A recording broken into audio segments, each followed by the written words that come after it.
Hello students, today we will continue our second unit of heat and thermodynamics. So today we will firstly discuss about the topic number 2.13, that is entropy and disorder. देखिए firstly we should know कि what is mean by disorder. Disorder का मतलब क्या हुआ. देखिए किसी भी system की स्टेट की इंफॉर्मेशन का लॉस हो जाना या उसकी जो अनसर्टेनिटी होती है, अनिश्चितता इंफॉर्मेशन को लेके, वो होता है डिसऑर्डर.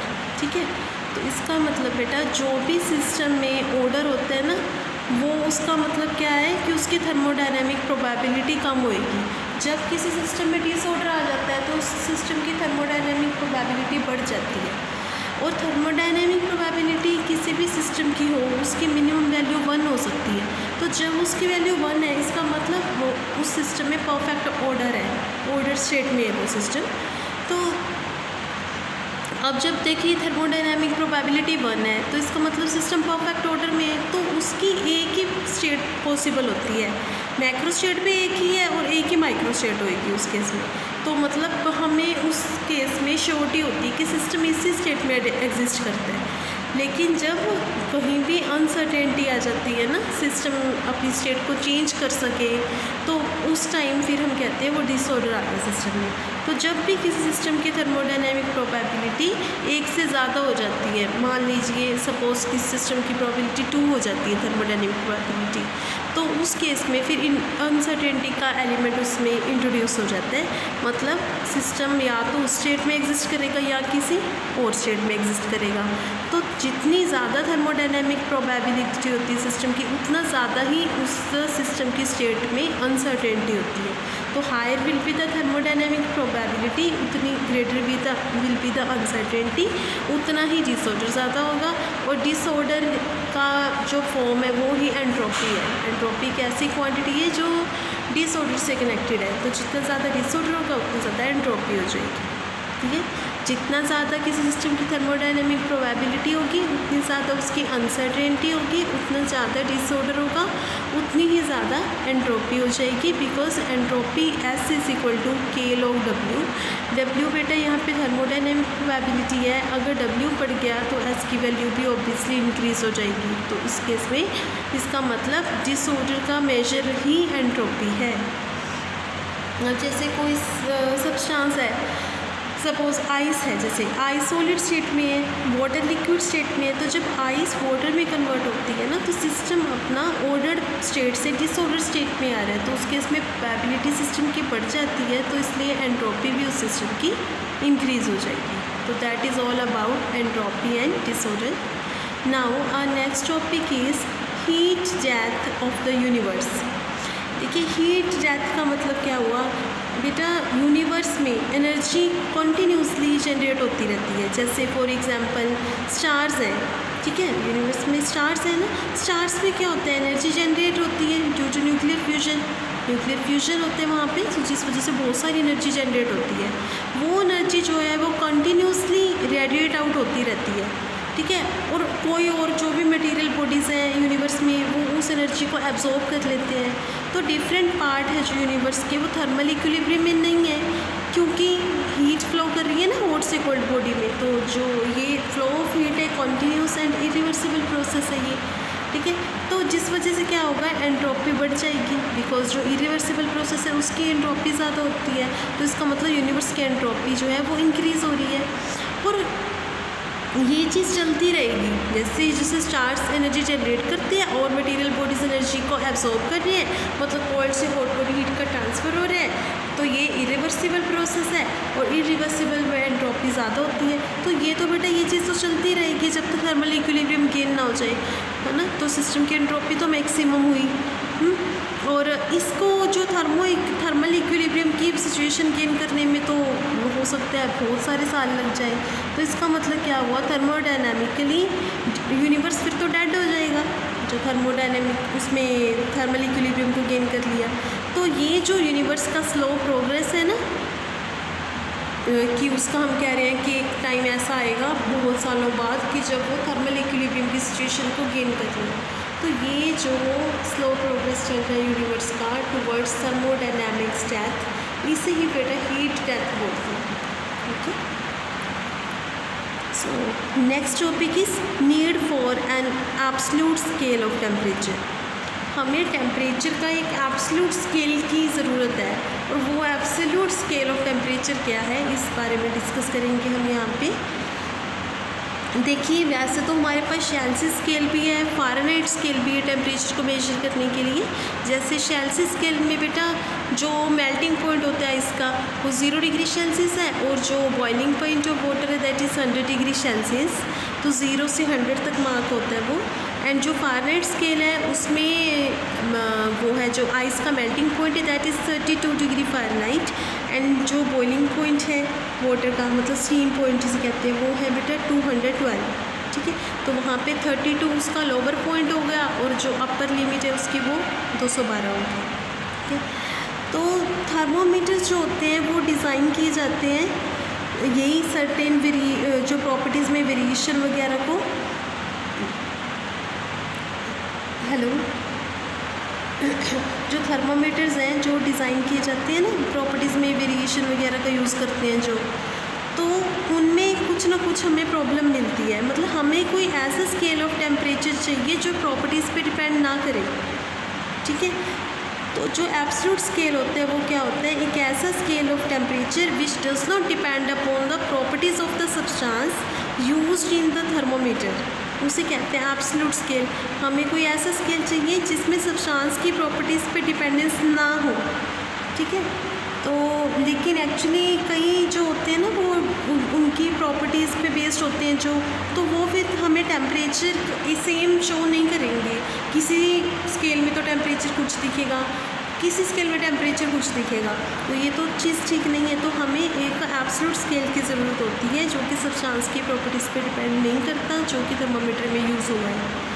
ठीक है, तो ऐसा फिर इन्होंने कहा है कि जो perfect gas scale of temperature है उसे ही हम ऑलमोस्ट एब्सोल्यूट स्केल मान सकते हैं, क्योंकि वो गैस की प्रॉपर्टीज़ पे डिपेंड नहीं होना चाहिए। बस ये कंडीशन है कि गैस की प्रॉपर्टीज़ पे इंडिपेंडेंट होना चाहिए, तो उस केस में हम perfect gas scale of temperature का एब्सोल्यूट स्केल कह सकते हैं। That's all about this topic. Next is बेटा 2.17 दैट इज़ फेज चेंज और फेज ट्रांजिशन। अब हम बेटा इसको डिस्कस करेंगे। ठीक है, देखिए कोई भी सब्सटेंस है वो 3 स्टेट में एग्जिस्ट करता है, या तो सॉलिड फॉर्म में होगा, या लिक्विड फॉर्म में होगा, या गैसियस फॉर्म में होगा। ठीक है, तो जो एक हमने प्रेशर टेम्परेचर ग्राफ बनाया, इसमें हमने सॉलिड, लिक्विड और वेपर स्टेट तीनों को शो कर दिया। जैसे सॉलिड के लिए प्रेशर टेम्परेचर ग्राफ में जो एक साइड ये जो बनाया इन्होंने DC एंड एक FC पार्ट जा रहा है, एक यहाँ पे बेटा CB कर्व जा रही है। 3 कर्व है main, DC, FC and CB। Okay, तो इस साइड तो सॉलिड्स आएंगे हमारे, इस साइड लिक्विड्स, इस साइड वेपर्स। ऐसा क्यों रखा गया है, क्योंकि हमें पता है कि जो बॉइलिंग पॉइंट होता है ना वाटर का, वो इंक्रीज़ होता है विद प्रेशर। तो जैसे जैसे प्रेशर बढ़ेगा वैसे वैसे बॉइलिंग पॉइंट ऑफ वाटर जो है वो इंक्रीज़ होना चाहिए। हमने ग्राफ को इस टाइप से डिज़ाइन करना होता है। तो ये जो AB कर्व है हमारे पास, ये हमें प्रेशर टेम्परेचर रिलेशन देती है। ठीक है, एंड इसको ना वेपोराइजेशन या फिर स्ट्रीम लाइन कहा जाता है। तो ये लिक्विड एंड वेपर्स इस लाइन के अलोंग जो है वो इक्विलिब्रियम स्टेट में एग्जिस्ट करते हैं। AB के अलोंग लिक्विड्स एंड वेपर्स यहाँ इक्विलिब्रियम स्टेट में एग्जिस्ट करते हैं। एंड जो हमारे पास मेल्टिंग पॉइंट होता है आइस का, वो इन्वर्सली प्रोपोर्शनल होता है प्रेशर के, वो डिक्रीज़ होता है विद इंक्रीज ऑफ प्रेशर। ठीक है, तो उस केस में अब जैसे ये जो CD लाइन है ये वाली, ये हमारे पास है आइस लाइन या फिर इसको फ्यूजन लाइन भी कहते हैं। इस लाइन के अलोंग सॉलिड और लिक्विड स्टेट जो होती है वो इक्विलिब्रियम में एग्जिस्ट करती है। ओके, एंड जो ये हमारी EF कर्व है ना, इसे बोलते हैं होर फ्रोस्ट लाइन या फिर सब्लिमेशन लाइन। इसमें पहले इसमें हमारे पास सॉलिड एंड वेपर स्टेट को एग्जिस्ट, मतलब सॉलिड एंड वेपर स्टेट जो है वो इक्विलिब्रियम में एग्जिस्ट करती है इस लाइन के अंदर। ठीक है, तो ये तो बात रही हमारी तीनों स्टेट्स की। ये है सॉलिड लिक्विड के लिए, ये सॉलिड वेपर के लिए, ये लिक्विड वेपर के लिए, उसी के अकॉर्डिंग बेटा इसका नाम है। तो अब हम बात करेंगे फेज ट्रांजिशन की। देखिए, जब भी कोई सब्सटेंस एक स्टेट से दूसरे स्टेट में चेंज होता है ना, तो उसे कहते हैं फेज़ ट्रांजिशन। फेज़ ट्रांजिशन दो टाइप्स का होता है, first order phase transition, second order phase transition. First order phase transition में क्या होता है कि हीट एनर्जी या तो एब्जॉर्ब होएगी या फिर वो लिबरेट होती है, मतलब रिलीज़ होती है। ऐसे जो भी चेंजेस हैं जिसमें हीट एनर्जी या तो एब्जॉर्ब हो या रिलीज़ हो, वो हमारे पास फर्स्ट ऑर्डर फेज़ ट्रांजिशन होते हैं। For example water to ice conversion.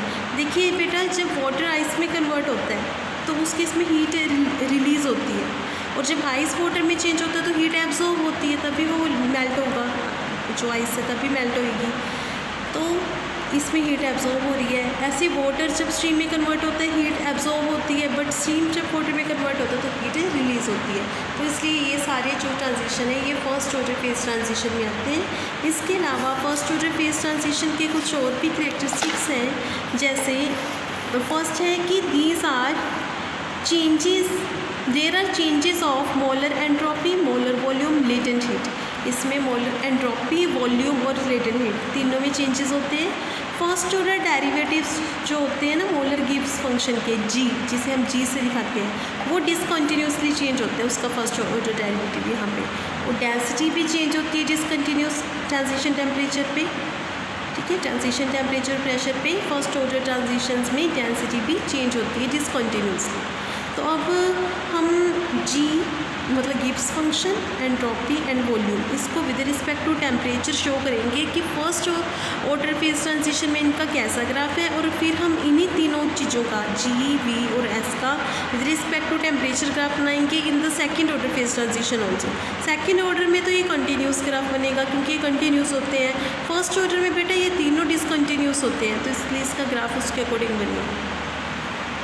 अब देखिए जी, ये हमने लास्ट लेक्चर में फाइंड आउट किया था डी जी की value V D P minus S D T, ठीक है। जी कैपिटल यूज़ किया था मैंने वहाँ पे, तो आप कैपिटल भी यूज़ कर सकते हो, स्मॉल भी, एज यू विश। तो यहाँ पे फिर अगर हम अब जैसे यहाँ से पता चल रहा है ना इस रिलेशन से कि पी पे भी डिपेंड कर रहा है, टी पे भी डिपेंड कर रहा है ए जी की वैल्यू, तो इट मीन्स हम डी जी को ऐसे लिख सकते हैं ना, curl G by curl P at constant temperature और साथ में डी पी। ऐसे ही जी का विद रिस्पेक्ट टू टी भी लेंगे because its function of both P and T, तो इसलिए दो पार्ट्स में ऐसे लिख सकते हैं, ठीक है। तो अगर हम with respect to P derivative करेंगे जी का, तो वो एट कांस्टेंट टेम्परेचर वी के इक्वल आएगा, यहाँ से साफ इस रिलेशन से पता चल रहा है इसका डेरिवेटिव करोगे अगर, और अगर with respect to temperature derivative करोगे, प्रेशर को कांस्टेंट रखोगे तो माइनस एस आएगा, इस रिलेशन से इंडिकेट हो रहा है।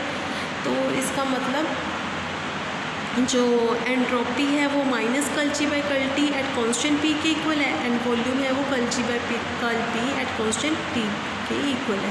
तो अगर हम इनका ग्राफ प्लॉट करते हैं, जैसे firstly Gibbs molar Gibbs function का विद रिस्पेक्ट टू टेम्परेचर अगर ग्राफ बनाएं तो वो इस टाइप से बनता है, पहले ऐसे और यहाँ पे वो डिसकंटिन्यू हो गया, उसका फेज़ ही चेंज हो गया, फेज़ 1 में ऐसे आ रहा था, फेज़ 2 में ऐसे एंड हो गया। सिमिलरली अगर मोलर एंट्रोपी के लिए with respect to temperature graph बनाए तो वो कुछ ऐसा बनता है, पहले ऐसे है, फिर एक पर्टिकुलर टेम्परेचर पे, ट्रांजिशन टेम्परेचर पे इसकी वैल्यू में ड्रास्टिक चेंज हो जाता है, इंक्रीज हुई और फिर ऐसे चला गया ग्राफ। सिमिलरली